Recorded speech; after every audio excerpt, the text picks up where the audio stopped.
Shalom, selamat pagi Bapak, Ibu, Saudara.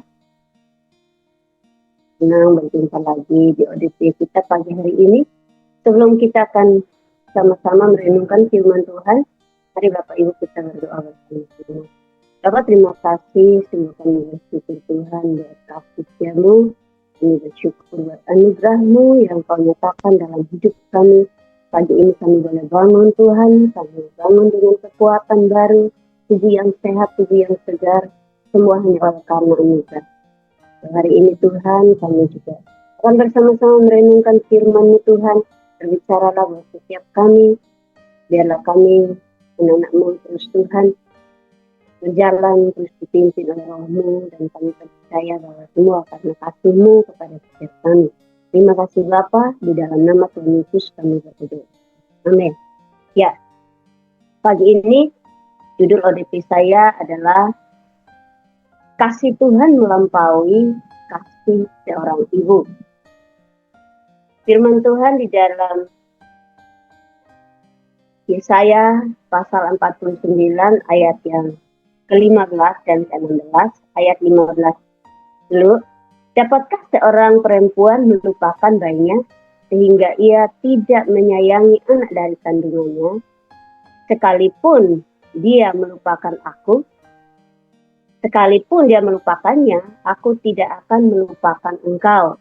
Ya, di sini kita tahu bahwa seorang ibu yang mengandung 9 bulan dan melahirkan anaknya, ya tentunya itu akan sangat-sangat disayangi, ya disayangi, diasuh, dibesarkan, ya tentunya seorang ibu akan melakukan tanggung jawabnya sebagai seorang ibu, ya untuk merawat anaknya karena menyayangi anaknya. Tetapi firman Tuhan di bagian di ayat 15 di pasal 49 ini ayat yang ke-15, di bagian terakhir dari ayat 15 dikatakan sekalipun dia melupakannya, aku tidak akan melupakan engkau. Jadi di sini ditekankan bahwa kalaupun seorang ibu melupakan bayinya, Tuhan tidak akan melupakannya. Dan hari ini kita sungguh bersyukur bahwa mungkin ada orang-orang di sekeliling kita, bahkan mungkin pernah kita mengalami yang namanya dilupakan, bahkan mungkin ditolak oleh seorang ibu atau mungkin orang tua kita, bahkan mungkin orang-orang terdekat.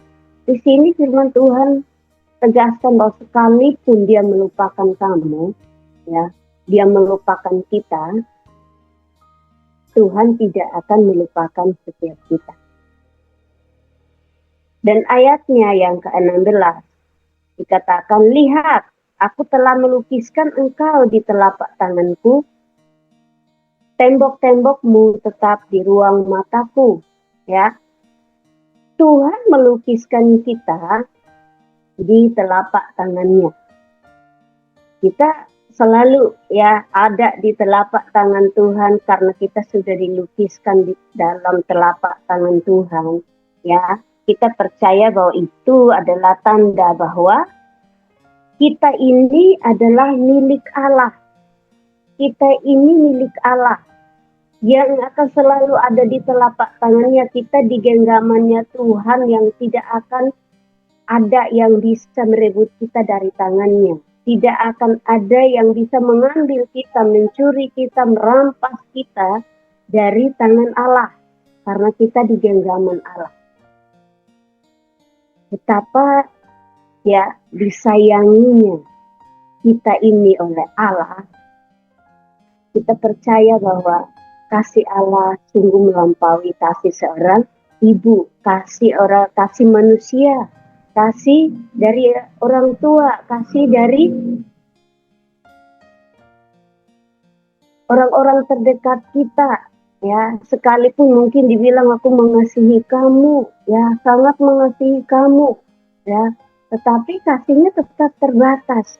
Kita mau supaya hidup kita benar-benar hidup hanya dengan kasih Allah saja. Karena kita percaya bahwa setiap kita ada di telapak tangan Tuhan, yang tidak ada yang dapat mengambil kita dari tangan Allah. Karena itu kita percaya bahwa kalau kita ada di dalam tangannya Allah, itu adalah bukti kasih Tuhan, ya. Dan kita mau baca lagi di dalam Roma pasal yang ke-5 ayat yang ke-8. Roma pasal yang ke-5 ayat ke-8. Akan tetapi Allah menunjukkan kasih-Nya kepada kita oleh karena Kristus telah mati untuk kita ketika kita masih berdosa. Nah, ini bukti kenapa kita selalu ada di dalam genggamannya Tuhan. Kenapa Allah melukiskan kita di dalam tangannya? Karena Allah mengasihi kita. Bukti Dia mengasihi kita adalah Dia menunjukkan kasih-Nya lewat kematian Kristus untuk setiap kita. Ketika kita masih berdosa pun Yesus mati untuk kita.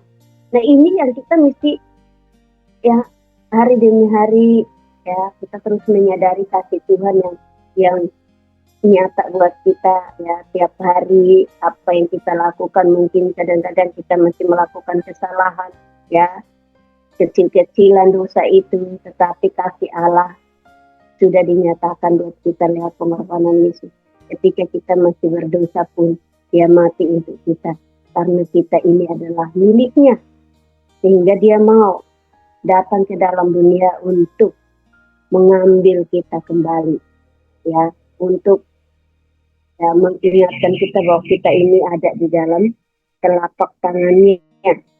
Lalu yang berikut adalah di dalam Roma pasal yang ke-8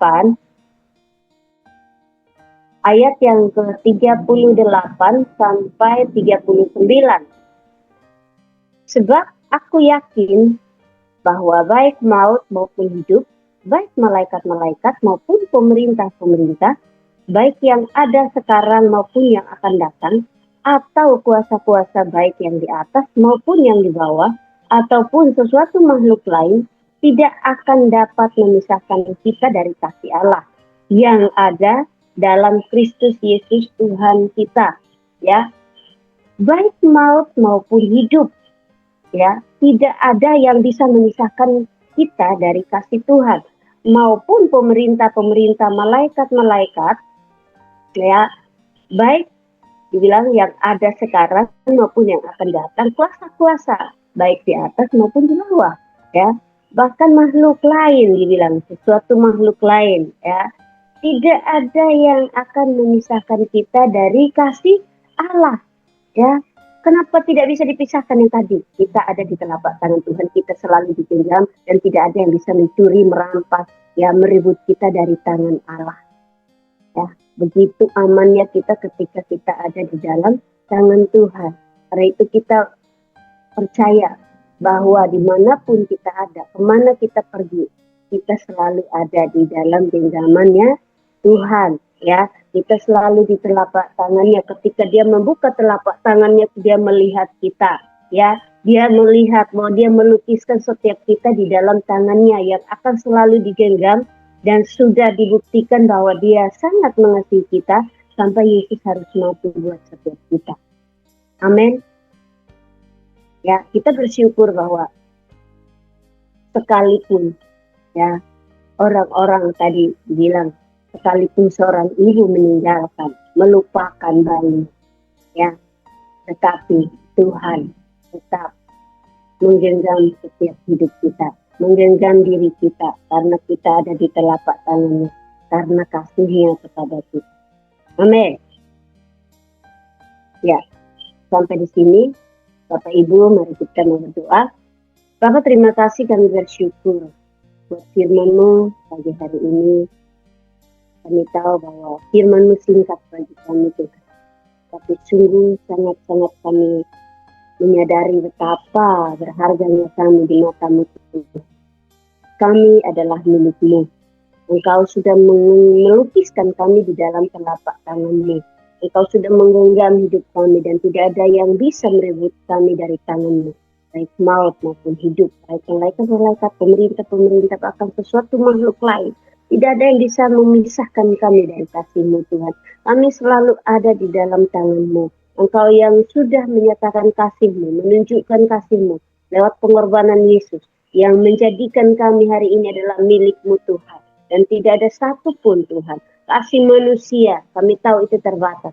Tapi semua ini kami tahu bahwa tidak ada yang bisa memisahkan kami dari kasih-Mu. Banyak hal yang kami alami, tetapi kasih-Mu, kasih yang sama. Kasih-Mu adalah kasih yang sempurna, kasih yang tidak bersyarat Tuhan. Kami menerima kasih-Mu Tuhan. Kami mau Tuhan hidup di dalam kasih-Mu, supaya Tuhan kami terus Tuhan melakukan Tuhan setiap apa yang menjadi rencana-Mu, kehendak-Mu atas hidup kami. Dan kami mau Tuhan melakukan setiap Tuhan perintah-Mu. Kami mau Tuhan setia di dalam memberitakan Injil. Karena kami tahu kami sudah menerima kasih-Mu. Dan kami mau banyak orang juga mengalami kasih-Mu Tuhan. Banyak orang tahu bahwa Engkau sudah melukiskan mereka di dalam tangan-Mu.